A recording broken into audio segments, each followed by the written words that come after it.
एक छोटी ग्रामपंचायत ज्याची नगर परिषद होते, नगर परिषद बिनविरोध झाली म्हणून थेट अजित पवारांना चॅलेंज केलं जातं, नाद करा पण अनगरकरांचा नाही. अनगरमधून उज्ज्वला थिटेच पुरून उरल्या. बाळराजेंना आता पवार सळो की पळो करतील. 3 नवीन ट्विस्ट. राष्ट्रवादी काँग्रेस अजित पवार गटाच्या नेत्या उज्ज्वला थिटे यांचा उमेदवारी अर्जच 18 नोव्हेंबरला बाद ठरवण्यात आला. याआधी अर्ज न भरण्यासाठी आपल्यावर दबाव आणला जात असल्याचा आरोप सुद्धा थिटे यांनी माजी आमदार आणि भाजपा नेते राजन पाटील यांच्यावर केला होता. त्यानंतर 17 नोव्हेंबरला त्यांनी पोलीस संरक्षणात अर्ज भरला, पण काही तांत्रिक मुद्द्यांच्या आधारे हा अर्ज बाद करण्यात आला. अनगर नगरपंचायतीमध्ये नगराध्यक्ष आणि सर्व नगरसेवक बिनविरोध निवडून आले आहेत. अनगर नगरपंचायतीच्या निवडणुकीत नगराध्यक्ष पदासाठी 3 अर्ज दाखल झाले होते. यामध्ये भाजपकडून प्राजक्ता अजिंक्य राणा पाटील, राष्ट्रवादी काँग्रेस अजित पवार गटाकडून उज्ज्वला थिटे आणि अपक्ष सरस्वती शिंदे यांनी अर्ज केला होता. अर्जाच्या छाननीत उज्ज्वला थिटे यांनी नामनिर्देशन पत्रात सूचकाची सही केली नसल्याचा आक्षेप घेण्यात आला.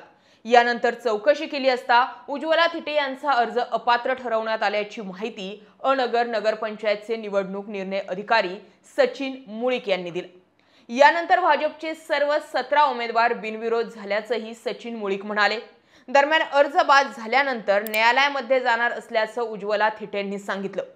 मोहोळ विधानसभा मतदारसंघाचे माजी आमदार राजन पाटील यांचे गेल्या अनेक वर्षांपासून अनगर ग्रामपंचायतीवर एकहाती वर्चस्व आहे.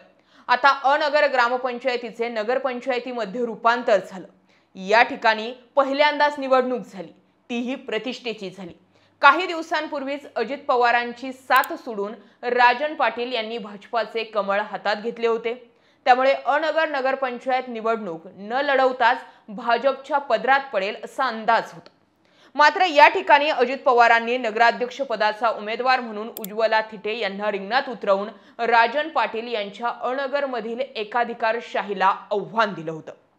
मात्र मंगळवारी रात्री नाट्यमयरित्या छाननी दरम्यान उज्ज्वला थिटे यांचा उमेदवारी अर्ज निवडणूक अधिकाऱ्यांनी बाद ठरवला. यानंतर अनगरमध्ये राजन पाटील यांच्या कार्यकर्त्यांनी एकच जल्लोष केला. उज्ज्वला थिटेंचा अर्ज का बाद झाला, कोणती 4 कारणं समोर आली त्यावरही नजर टाकूयात. 1. उज्ज्वला थिटेंनी प्रभाग क्रमांक 4 ऐवजी 5 असा चुकीचा लिहिला. 2. उज्ज्वला थिटेंनी मतदार यादीत अनुक्रमांक 217 ऐवजी 1042 असा चुकीचा नमूद केला. 3. उज्ज्वला थिटेंनी वय नमूद केलं पण पुरावा दिला नाही. आणि 4. उज्ज्वला थिटेंच्या अर्जावर सूचक म्हणून सहीच नव्हती. उज्ज्वला महादेव थिटे या मूळच्या सोलापूर शहरातील रहिवासी. 2000 साली अनगरच्या महादेव थिटे यांच्यासोबत लग्न झालं. उज्ज्वला आणि महादेव यांना जयवंत हा मुलगा झाला. 2020 साली महादेव थिटे यांचं कोरोना आणि कावीळ झाल्यानं निधन झालं. जवळपास 23 वर्ष अनगरमध्ये राहिल्यानंतर राजन पाटील आणि उज्ज्वला थिटे यांच्या कुटुंबियांचे कोणतेही वाद नव्हते. मात्र 2023 साली पहिल्यांदा राजन पाटील यांच्या कुटुंबियांसोबत वाद झाल्याचं थिटे यांनी सांगितलं. त्यांच्या दाव्यानुसार 21 फेब्रुवारी 2023 रोजी गावात शिवजयंती निमित्ताने मिरवणूक काढण्यात आली होती.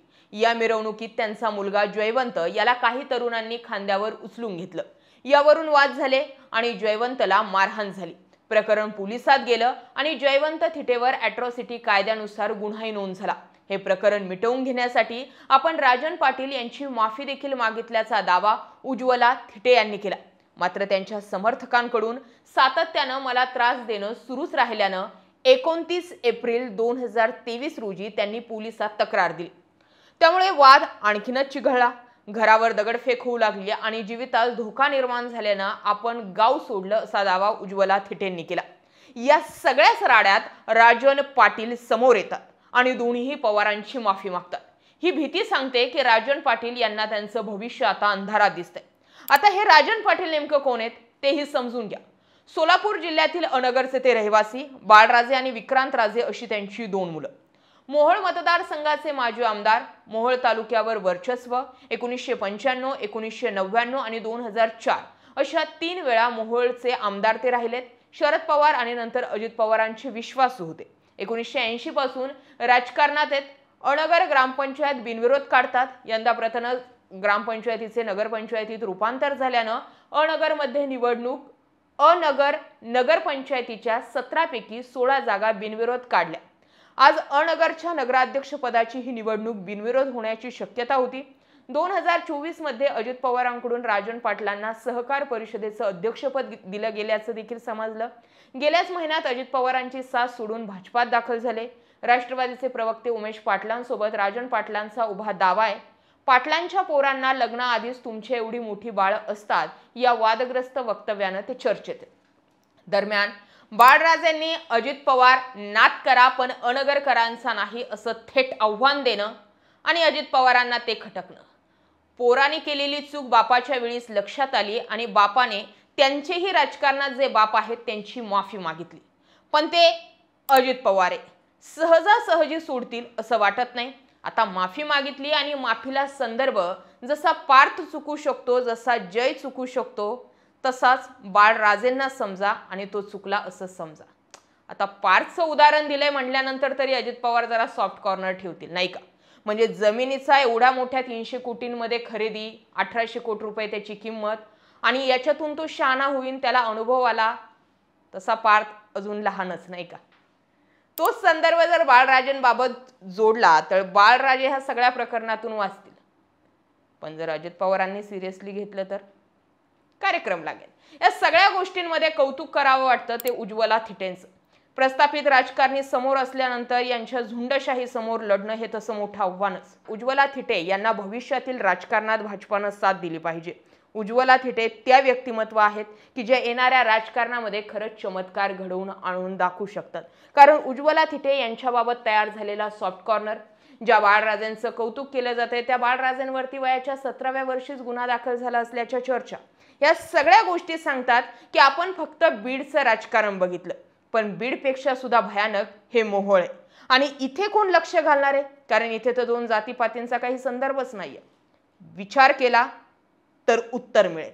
राजकारणी कुणाकुणाला कुठे कसं पेरतात यावर उत्तर मिळेल। मीडिया म्हणून आवाज उचलणं हे आमचं काम आहेच, पण तुमचंही काम आहे की हातातील सोशल मीडियालाच हत्यार बनवायचं आणि हे व्हिडिओ, हे मुद्दे जास्तीत जास्त लोकांपर्यंत शेअर करायचे। जय महाराष्ट्र।